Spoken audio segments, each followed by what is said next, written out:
25 minutes before the hour now on Shepard Smith reporting. We've had a lot of movement in this push to get the government reopened in Washington.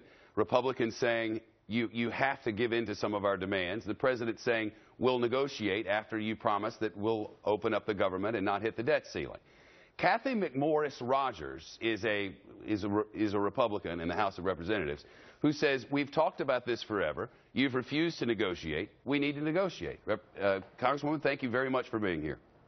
Thanks. Good to be with you. For our viewers, she stood with us and watched the president for more than an hour while waiting at the rotunda, and we really appreciate it. The president has said you can't hold hostage the American people. You can't hold hostage the American government. You can't hold hostage the full faith and credit of the United States in exchange for this. And how do you respond?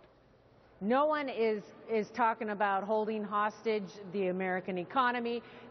What the Republicans have been demanding, what the Republicans have been asking is for a simple negotiation so that we can come to the table, so that we can address the issues that are on the minds, the hearts and minds of the American people. Negotiate what specifically? We want to negotiate over the funding bill, over raising the debt ceiling, and it includes issues related to a stagnant economy that continues and people that are out of work can't find jobs. Well, the president says a lot of people are out of work because the government shut down. Hundreds of thousands of people out of work because the government shut down. Well, people are out of work because this economy is stagnant, but also the president, in the course of his term, the national debt will have doubled. You know, when he was a U.S. Senator, he said it was irresponsible to just raise the debt ceiling without addressing what's driving up the debt. And the Republicans, what the Republicans are asking is that we simply sit down at the table, try to find some common ground so that we can address some of the spending reforms that need to take place, so that we can address some of the economic reforms to get people back to work, and that we can address a health care bill that is not ready for prime time. We want to have that conversation, and I didn't hear anything new today. I heard the president saying that he'd only negotiate on his terms. Well, you know, I've read the polls, and Congressman, a lot of Americans, in fact, the majority of Americans agree with you on all of those points. The president comes back and says, we can't have people around the world not having full faith and credit in the United States. He says the cost of borrowing will go up. Our word won't mean anything anymore. We can't not pay bills for things we've already bought. He said, you can't do it at your house. I can't do it at my house. We can't do it in America. So if you'll promise we'll open up the government and raise the debt ceiling, then we'll talk about all of it. Why is that not okay? Well, because it is the president saying that he gets everything that he wants, and then we can start to talk.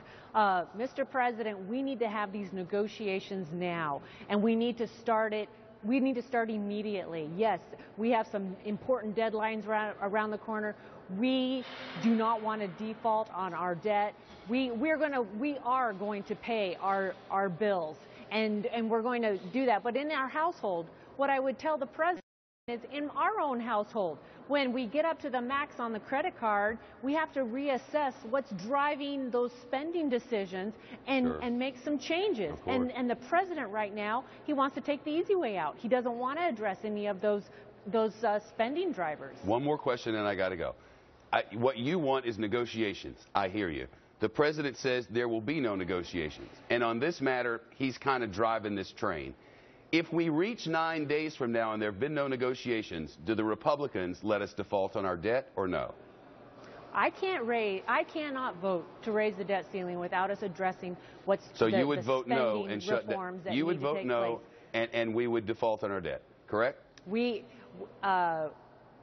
No one wants to default on the debt. Oh, I know that. So that's why we need to start this soon, and we need the president to lead. But he says no. You know, so 9 days from now, if there have been no negotiations, you'll vote no, and you'll shut down the government. And you'll. I will vote for a package that includes some spending reforms, some pro-growth policies that will get people back to work, get this economy strong, make America strong. But on an up or down vote, the answer is no.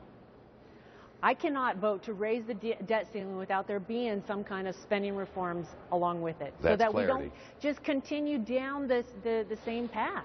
The status quo is not acceptable. The people that I represent elected me to make the tough decisions. I hear it all the time.